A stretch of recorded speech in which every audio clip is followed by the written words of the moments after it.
For those of you who are interested in foreign affairs and like to follow things like the meetings and uh, conferences among the various European states and the United States, one should actually question how it is that these nations have constructed the arrangements and treaties by which they now operate.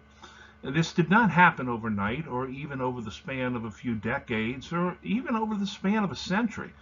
The modern model of relations among the European states and now the world states developed over a period of centuries and only after a series of devastating and debilitating wars left them with little choice but to follow diplomacy. And one can trace the beginning of this to the last war fought over religious differences, the 30 Years' War. And so we shall take a look at this long and terrible war and its casus belli, the cause of the war, the defenestration of Prague. We'll see the underlying reasons for the war, then we'll see the first years, and then we'll see the second round where the Danes come into the war. And then we'll see one of the great Swedish rulers and leaders of the war, Bullethead. Then we'll look at the Peace of Westphalia and how the Peace of Westphalia was 3 treaties that made up one peace. And we'll also see the challenge to French absolutism during this period of time. Then we'll see the legacy of the 30 Years' War. And finally, Europe after 1648. The central event in the instigation of the 30 Years' War took place in the year 1618 in the city of Prague, which is today located in the Czech Republic, but at the time that was called Bohemia. At issue was religion. The last great war of Europe over religion starts in 1618 with a dispute between the Bohemian nobles, who are Protestants, and the Austrian Habsburgs, who are Catholics, and they are the rulers of the Austrian Empire, of which Bohemia is a part. Now, the Austrian Habsburgs had been ruling Austria for many centuries, and at times held the crown of the Holy Roman Empire. The Habsburgs were so Catholic that they actually at one time exercised a veto over the election of the Pope. In the Austrian Empire, the Catholic Church ordered a halt to the construction of Protestant churches. The Bohemians, who were Protestants, protested. They claimed that the land was royal and therefore they should be able to erect their churches without church interference. When the Habsburgs sent 2 imperial governors to mediate this dispute, a Bohemian assembly tried and convicted the 2 imperial governors for violating the rights of religious freedom. They then proceeded to throw the 2 men and their scribe from the 3rd-story window of the chancellery in Prague. When you throw someone out of a window, you are defenestrating them. And it is this that ignites the last great war of religion, the 30 Years' War. By the way, the 2 imperial governors and the scribes survived the fall because, rather than hitting the pavement, they landed in a wagon that was filled with manure.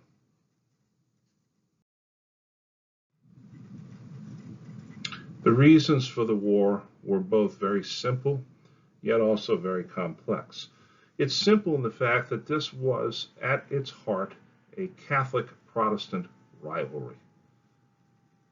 But the complex side of it is the fact that there is a great deal of tension and rivalry between the Habsburg family, which holds the crown of Austria.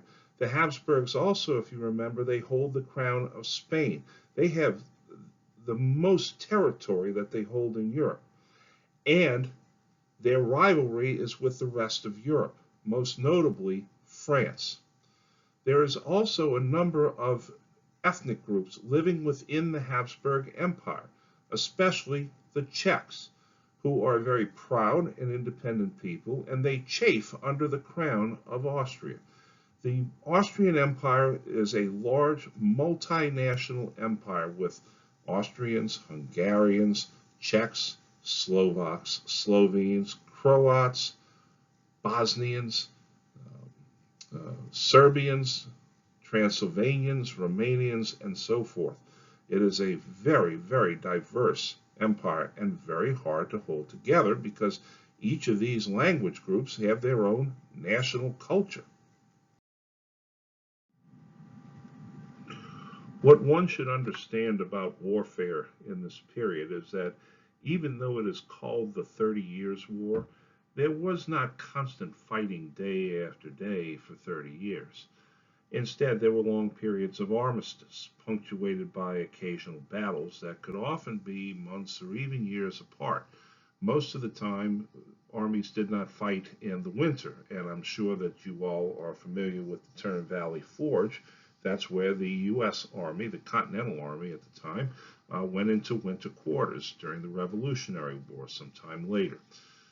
But the first major battle of the 30 Years' War took place when the new Emperor Ferdinand II, fiercely devout Roman Catholic and dedicated to the militant wing of the Counter-Reformation and very much an absolutist in mindset, attempted to impose his will on the Bohemians, the Czechs.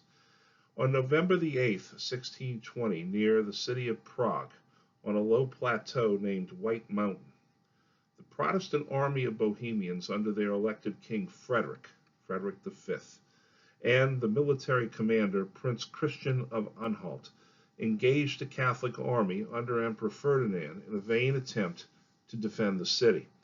But they were outnumbered by more than 12,000 troops, and with conditions very cold and wet and an early winter coming on, the Bohemians crumbled in less than an hour, and Ferdinand marched triumphantly into Prague and put the rebels either in prison or to death. Frederick fled, as did Christian. Thus began what among many the Czechs call the Dark Ages. There's a little interesting side note to this battle. Serving as an official observer was a 24-year-old mathematician and philosopher named René Descartes. We'll get to him in a little bit. Now, one of the generals who led the Catholic forces was a 61-year-old Dutch-speaking Belgian. We call those people Walloons. His name was Johann Serclaes, who was educated by the Jesuits and then became a soldier. He was one of the greatest soldiers of the 30 Years' War, having been trained as a mercenary. Then he became a regular soldier, and then became field marshal, which is the highest rank you can have, in only 5 years.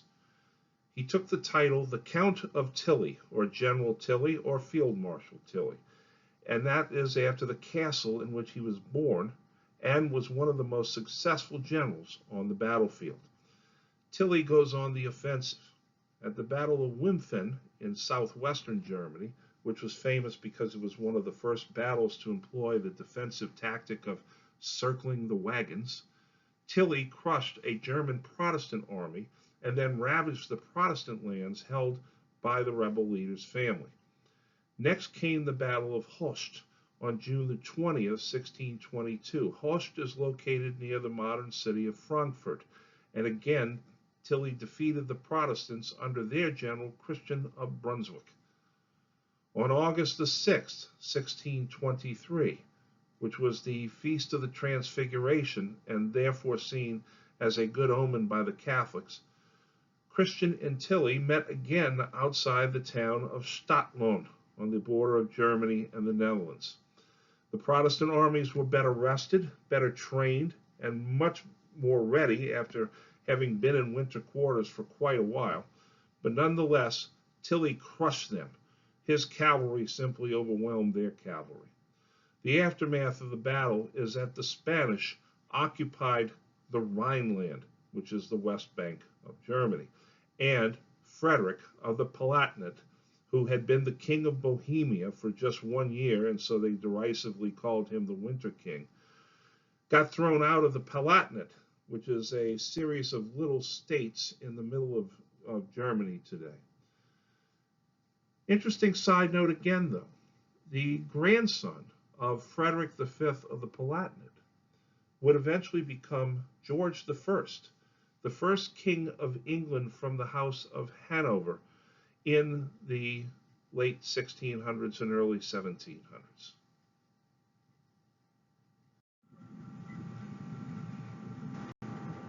This is Prague's Old Town Square, and in the walkway you see 27 little white crosses in the walkway itself. And this is a salute to the 27 Protestant martyrs of the Bohemian Revolution.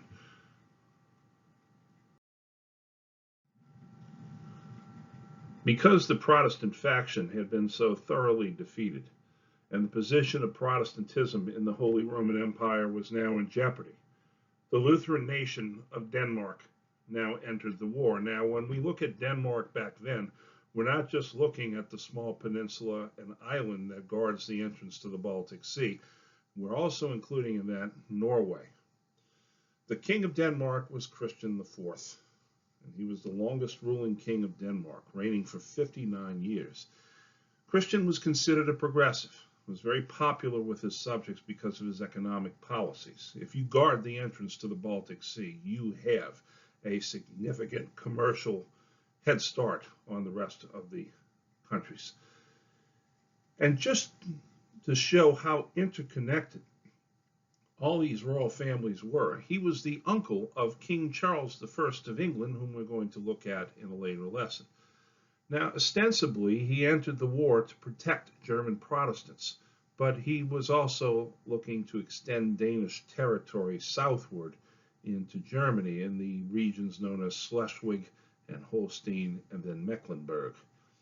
Now, opposing him on the battlefield would be the second great military mind of this conflict, and his name was Albrecht Wenzel Eusebius von Wallenstein. We'll just simply call him Albrecht von Wallenstein.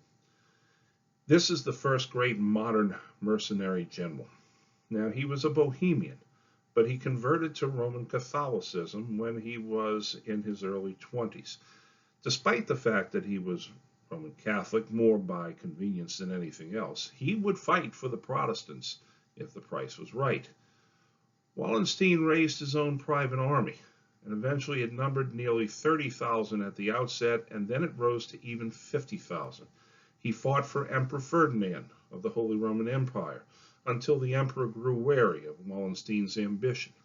However, the emperor had to recall him when he lost some battles. Wallenstein's ability to secure victories got him credit with many of the financiers of Europe. He uses this credit to buy more and more lands. He then takes the lands that he has and gets more credit from that, and this allows him to actually lend money to the dukes and rulers of Europe, including the emperor himself. Wallenstein, with his army, now defeats Christian at the Battle of Lutter, when no support troops came to the king's aid from England or the Netherlands, and then the Battle of Wolgast, after which Wallenstein forces Christian to sign the Treaty of Lubeck in 1629, and so Christian, instead of extending Danish lands, actually loses Danish lands in Europe. With the defeat of Denmark, the other great Scandinavian and Protestant nation of the period, Sweden, now enters into the war and begins to tip the balance of power. Nicknamed Bullethead for his reckless style of fighting, as well as for the shape of his head, Gustavus Adolphus II, the King of Sweden, was a member of the Lutheran Church and proceeded to make Sweden one of the preeminent powers of Europe, and damn near succeeded. He inherited the throne at age 16 and began his rule at 17. By the time he was 30, he was liberating German cities who called to him for relief from the Catholic armies, and for this they nicknamed him the Lion of the North. He is considered to be the father of modern warfare because of his integration of infantry, cavalry, logistics, and particularly his use of artillery. His tactics became widely studied later by those like Clausewitz and a young artillery officer from Corsica by the name of Napoleon Bonaparte.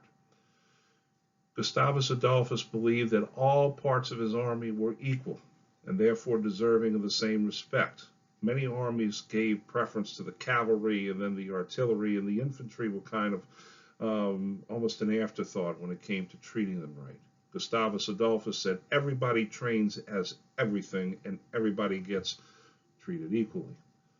When the Count of Tilly's armies were marauding throughout the German province of Saxony, Gustavus Adolphus marched out and defeated the Count at the First Battle of Breitenfeld in September of 1631. Supposedly, Gustavus Adolphus did not wear armor in battle, saying that God was his armor, and this may have brought about his early death at age 36 at the Battle of Lutzen, when he became separated leading a cavalry charge, and in the smoke he lost his way, rode among the enemy, and was essentially shot and stabbed to death. His death deprived the Protestants of their chief driving force, and their campaign faltered. But Bullet Head would remain in the minds and hearts of the Swedes. And he left an interesting legacy because he believed that his soldiers should conduct themselves in a proper manner. He advocated what is known as a clean war, that is, no pillaging, looting, and raping. He expected his officers to adhere to an ideal. This would later be, during the Revolutionary War, called the gentleman idea by George Washington. Gustavus Adolphus is also important because of his allies, and although the 30-Year War was a struggle over religion, the boundaries of religion soon became blurred and more pragmatic, because this sort of consideration begins to take precedence. No one embodied this change of mindset more than the French cardinal and statesman Armand Jean Duplessis, the Duke of Richelieu, better known as Cardinal Richelieu. He was consecrated as a bishop in 1607 and served both the Catholic Church and the French government as foreign secretary and then later as prime minister. He served as regent for the young King Louis XIII. He's considered to be the first modern prime minister.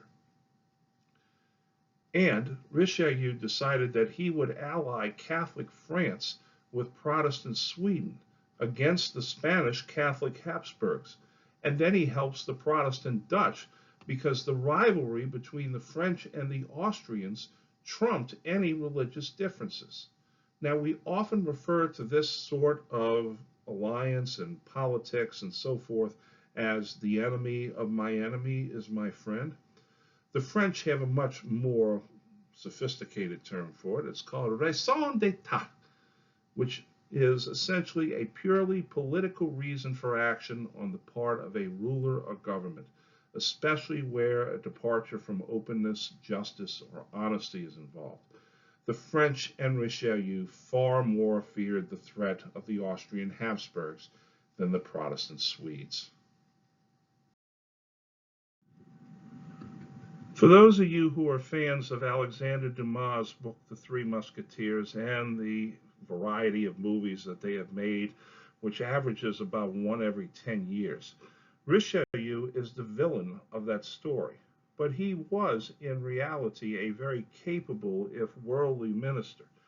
He did not become a priest because he had the vocation. He did it more out of an obligation to his family. His family had church lands from which they got a great deal of money. And his older brother did not want to become a bishop. He wanted to be a monk instead. And so his mother imposed upon her younger son to become a priest. Nonetheless, as a priest, he actually did some pretty good work. He reformed the church in France for the better, bringing them in line with the recommendations of the Council of Trent. He served under Louis XIII's mother, the real ruler of the realm, until she was overthrown, and Richelieu had to be banished for a time. However, he came back when the Queen Mother escaped and revolted, so he brokered a treaty between mother and son. Because of this, he rose in prominence and became chief minister after that. Richelieu was a great patron of the arts. He rebuilt the Sorbonne, the great university in Paris, and he sponsored Samuel de Champlain's colonization of North America. But the war went on. In 1632, the Count of Tilly sacked the city of Magdeburg on March 20th, 1631, when his soldiers, exhausted and worn out after a long siege, lost control after they breached the walls, and massacred upwards of 25,000 civilians, including the children of the city, who went to their deaths singing Lutheran hymns. Tilly was then defeated by Gustavus Adolphus at Breitenfeld. At the Battle of Rain, Rain, he was shot by a long rifle known as an arquebus and died of the infection that set in on April the 30th, 1632. After that, it was Wallenstein's turn to meet his fate. Wallenstein was obsessed with his horoscope. He turned to a court astronomer named Johannes Kepler, the same man who gave us the 3 laws of planetary motion, who told him that he was a restless man with too much ambition. Wallenstein found out that one of the problems in putting together a mercenary army is that mercenaries tend to fight for the one who pays them the most. That is, they can turn traitor very easily. When the Habsburgs re-employed Wallenstein to continue the war, the general begins to realize that the war could go on for decades. So he tried to secretly negotiate a peace between the Protestants and the Catholics.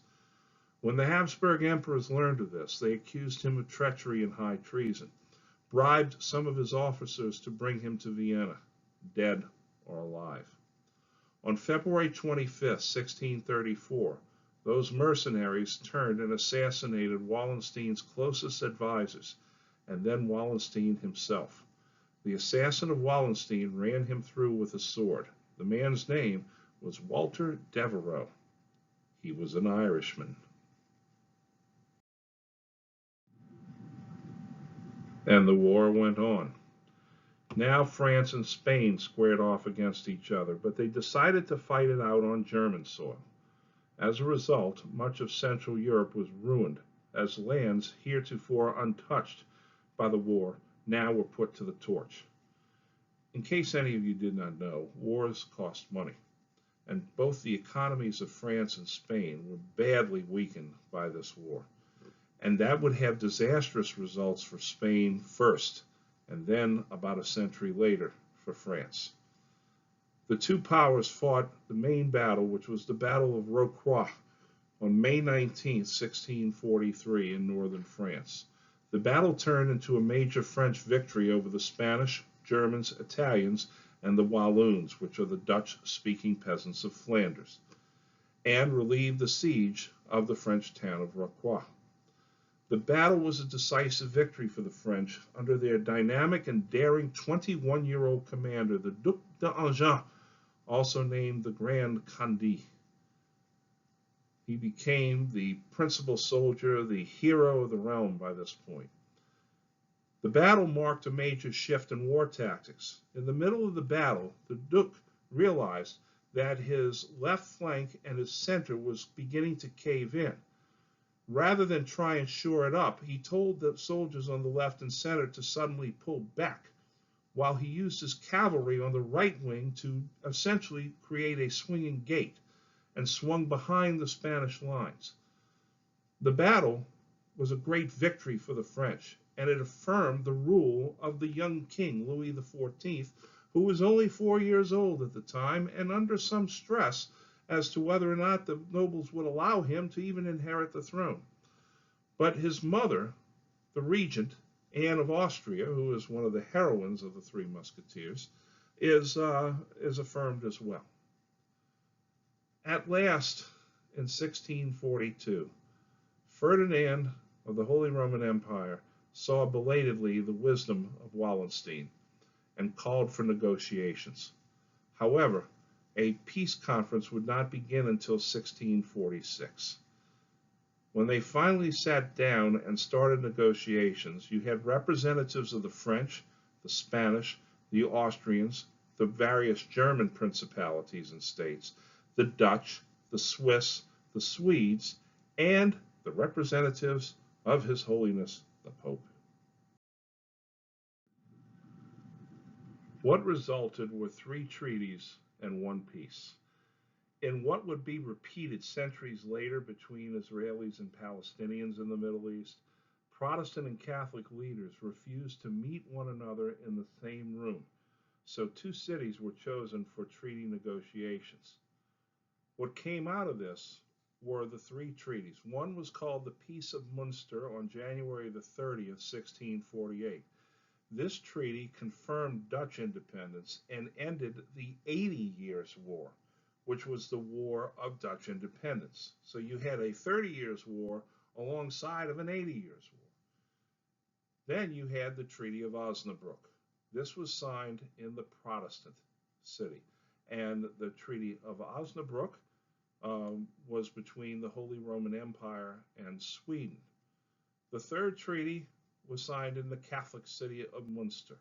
This was between the Holy Roman Empire and France on October the 24th, 1648. There was another treaty after this, actually a fourth treaty between France and Spain called the Treaty of the Pyrenees. It was signed in 1659. It is considered to be part of the Peace of Westphalia, although it was a separate treaty altogether from the other warring powers. What comes out of the Treaty of the Pyrenees is that the Kingdom of France is much more secure for Louis XIV, and the Habsburg throne is split once and for all. There's going to be the Spanish family that will rule in Spain, but will not rule in the Holy Roman Empire or in Austria. And you'll have the Austrian Holy Roman Empire family, and they will not have anything to do with Spain.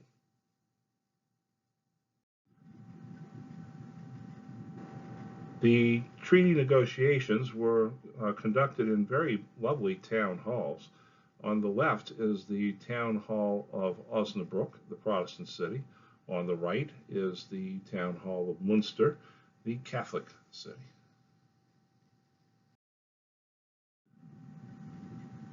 The terms of the Westphalian peace were that first, the Peace of Augsburg, that dated back to 1555. This was essentially the agreement that the Catholics and the Lutherans would leave each other alone, is reaffirmed and also expanded to include Calvinists. Freedom of religion is guaranteed in public, in places where the religion of the region had not been determined. You also had numerous revisions made to the map of Germany, that is the Holy Roman Empire, and those who would rule it. Essentially what they say is that if the ruler is Protestant, the region is Protestant. Cuius regio, eius religio. Where the ruler, there the religion. The impact of Westphalia is far-reaching and is still being felt today, and in many ways underlines what is going on with the G7 and our negotiations with NATO and so forth. It's the beginning of the modern international system of relations. At long last, people are beginning to get the idea, let's rely on diplomacy rather than on war. Now, that doesn't mean they're going to put aside war, not by a long shot. It just means that that's on the table at this particular moment. The principle of the sovereignty of states and the fundamental right of political self-determination is established. That means that a state has the right to run its own affairs without interference from outside. You can't go invading a country just because you don't like their ruler or you don't like the way they're doing things. There's also the principle of legal equality between the states, whether you're a large country like France or Austria, or a small country like the Dutch Republic. You have the same exact standing in the eyes of the law. Now, this is the map of the Holy Roman Empire. Much of this is today the modern country of Germany, although you also have things like the Spanish Netherlands, and you have sections of Poland and Bohemia and so forth. But you can see what a patchwork quilt-like structure the Holy Roman Empire is, as you have little microstates like Brunswick and Mecklenburg, and you have larger states like Bavaria and Saxony. Now, as I spoke earlier, the situation in France, especially around the French throne, was still somewhat uncertain. Even though Henry of Navarre, the gallant green, had done a good job in solidifying French control, there were still challenges to the French absolutist rule. When Henry's son Louis XIII died, he left his 5-year-old son, Louis XIV, as the king. Now, a 5-year-old cannot rule a kingdom. He has to wait until he is trained and comes of age, and in that time there's a regent. Well, under the regency that ruled for Louis XIV, there was a sense of trying to tax people to pay for the war. And the new king wanted to, and his court wanted to levy new taxes, and the courts there were pressured to approve these taxes. People don't like taxes, in case you didn't know. And so they revolted. In what is known as the Fronde, means sling. It's a lash out, a reaction to high taxes. And so this was a French civil war against the rule of Louis XIV's mother, Anne, who was an Austrian, and her minister, Cardinal Mazarin, who succeeded Richelieu. It's an uprising for more local control by the nobles, and it is also joined by the middle and lower classes protesting rising taxes.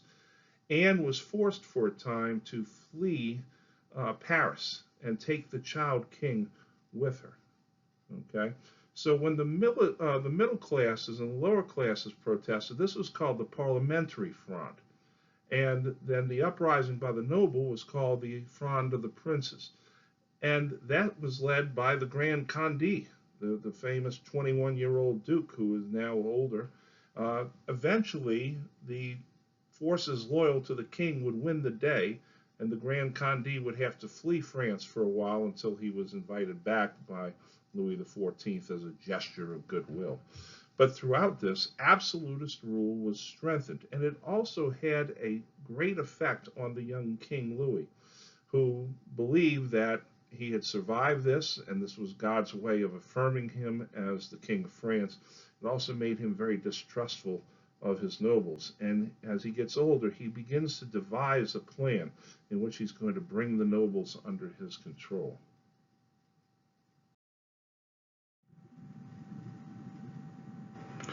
What is the legacy of the 30 Years' War? What comes out of this is that Germany, that map that I showed you, the lands in that map, were devastated. However, the German states were also brought together in a closer union, and many of them started to say, it's because we're so fractured and because we're so fragmented that we need to have better unity. France and Spain were financially bankrupted, and this would really affect Spain badly later on, and France further after that. This would actually be one of the steps towards the French Revolution. After a war, there is always a post-war recession or a depression sometimes. Food and commodity prices soared, wages lagged.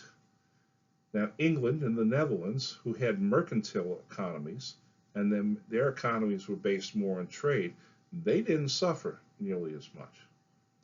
But Spain was badly affected because it was reliant on gold from its colonies, and Spain begins to decline. They lose the Netherlands, and so the Dutch Republic is officially recognized, and the 80 Years' War comes to an end. Furthermore, Portugal, which had been joined to the Spanish crown by Philip II, now is separated again from Spain.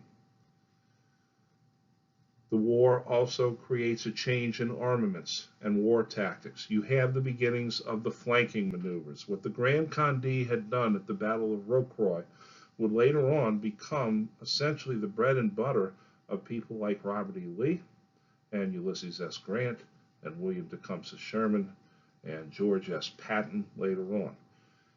Furthermore, national standing armies increased, and when you have an increased sized army, you have to spend more money in order to do that. And so you have to have higher taxes because an army marches on triplicate. You need to have a bureaucracy to fix the army and keep the army in shape and fed and armed. The influence of the Habsburg dynasty begins to decline in the Holy Roman Empire. They're still the Holy Roman Emperors, but their influence is very much curbed. They had not come out of this war looking all that great. But another German family, the Hohenzollern dynasty, who were the rulers of Brandenburg and later Prussia, now take up leadership of the German states because Protestantism has finally been affirmed in Germany, and the Hohenzollerns are a Protestant family, and they have the most guns. There are other consequences of the war, especially disease. Disease comes about because there were so many poor harvests, and there was a great deal of crop destruction, in Germany especially. This causes malnutrition and starvation, which are the media of disease. Add to that the fact that cities became crowded with refugees fleeing the battles. This strains what public facilities the cities have. Sanitation begins to lag. Fresh drinking water begins to lag. You got disease. And add to all of that the onset of what is known as the Little Ice Age, which was probably caused by the eruption of 4 volcanic islands down in the Indian and Pacific Oceans that sent enough soot into the air to block the sun enough that it lowered the average mean temperature of the globe 4 degrees. Now you think 4 degrees. What's the difference between 91 and 95 degrees? Well, not all that much on a day. But if you take the average mean temperature, 4 degrees is a chasm drop off. And when that happens, we're talking colder winters and wetter, shorter summers, which means poor harvest, which means starvation. How cold was it? The Thames River in London froze so hard people could walk across it. They had ice skating festivals.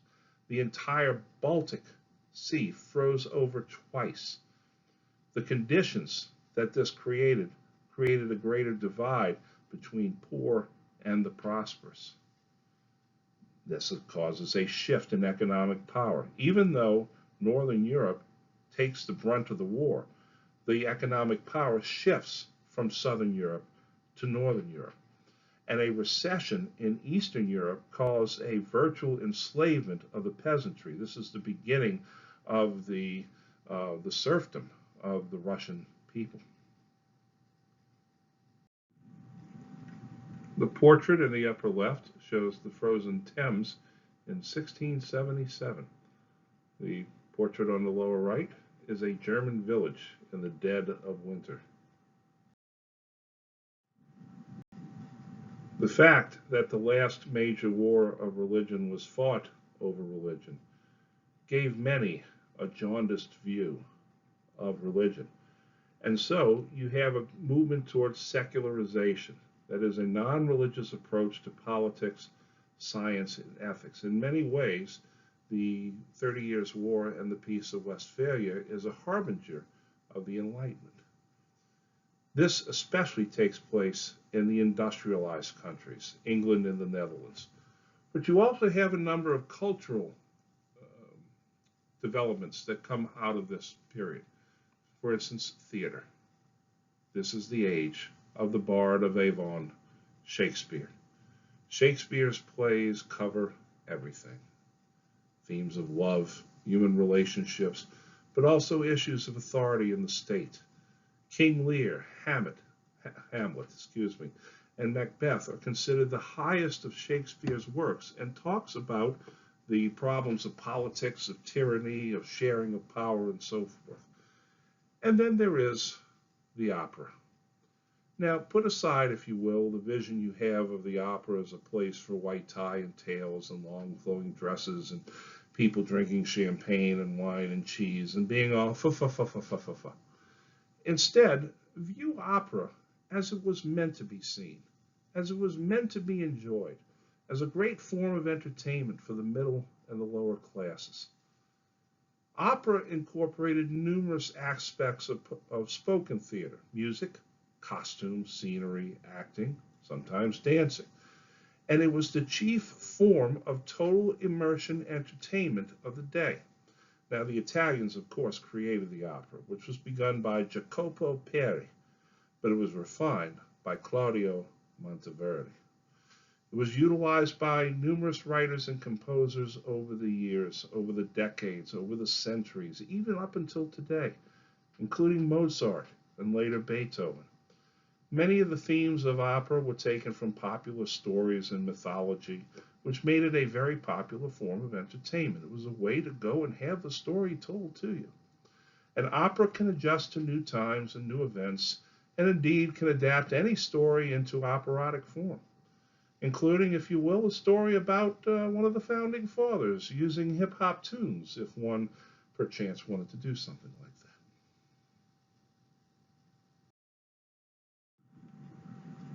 What emerged after 1648 were new forms of art. For instance, Mannerism. Mannerism is painting, sculpture, architecture, and decorative arts with an intellectual and a very artificial style, a very elongated style, very unnatural style. But there is tremendous attention to detail. Now, perhaps the most notable Mannerist you see is the man in the portrait there in the upper right.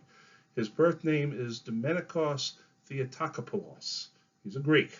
We simply refer to him as El Greco because he moved to Spain and started going to work there. His works of art often displayed a very elongated and unnatural style, but he also had a tremendous attention to detail. Now, another art form to emerge after 1648 is what is known as Baroque. Now, Baroque uses exaggerated motion and clear, easily interpreted detail to produce drama, tension, exuberance, and grandeur. There are plenty of curves, flamboyance, exaggerated lighting, and intense emotion. Baroque heavily influenced music. Now, Catholic countries strongly preferred Mannerism and Baroque art forms as well.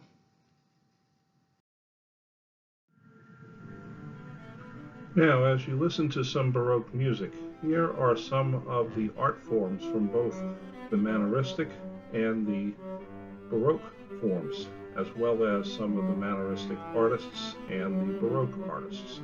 On the left is a Madonna by Girolamo Francesco Maria Mazzola. You see there the elongated neck. You also see the infant child that is unnaturally large. That is all done by design. That is the Manneristic form, to elongate things.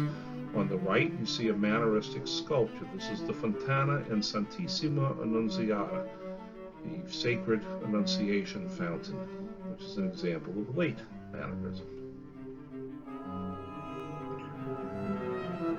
On the left is Henry Howard, an example of English Mannerism. Notice the elongated legs and arms here. And on the right is a young girl painted by Angelo Bronzino. You notice that the girl's head is much larger in proportion to the rest of her body. And again, this is an example of Mannerism.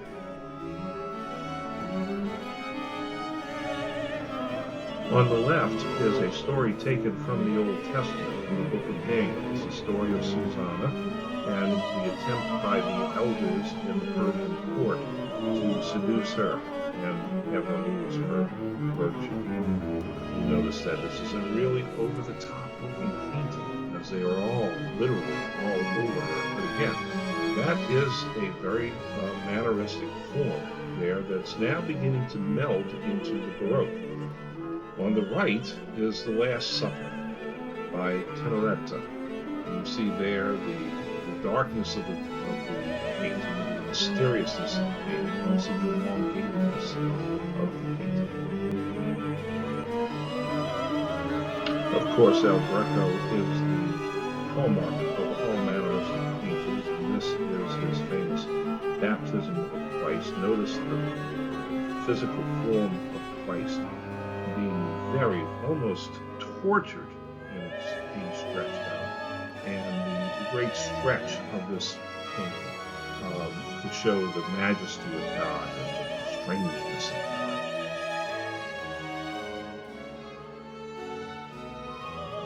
Now we take a look at some Baroque art. On the left is The Adoration by Peter Paul Rubens.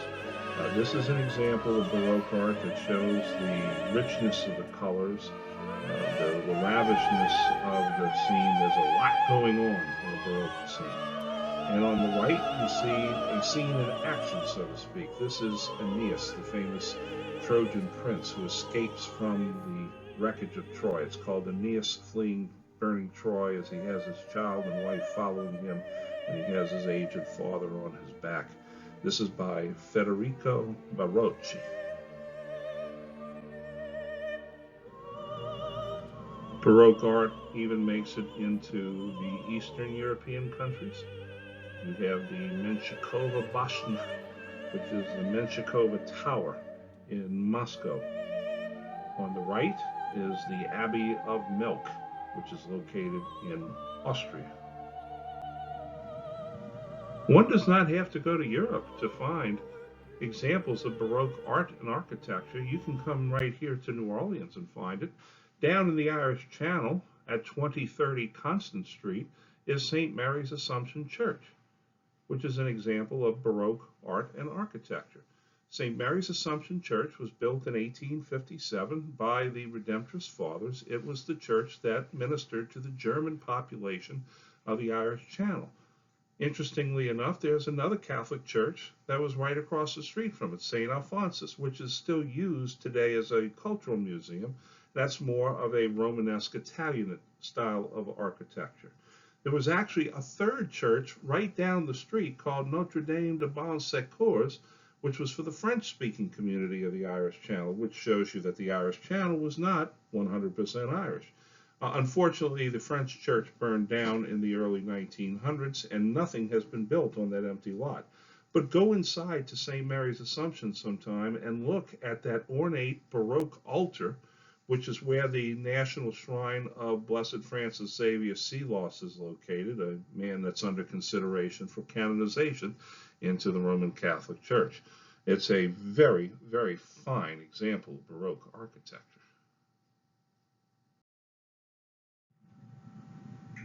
The music that is concluding this lesson is coming from none other than George Friedrich Handel. That is the famous border music that he gave. Handel was an Austrian composer, and he is very Baroque.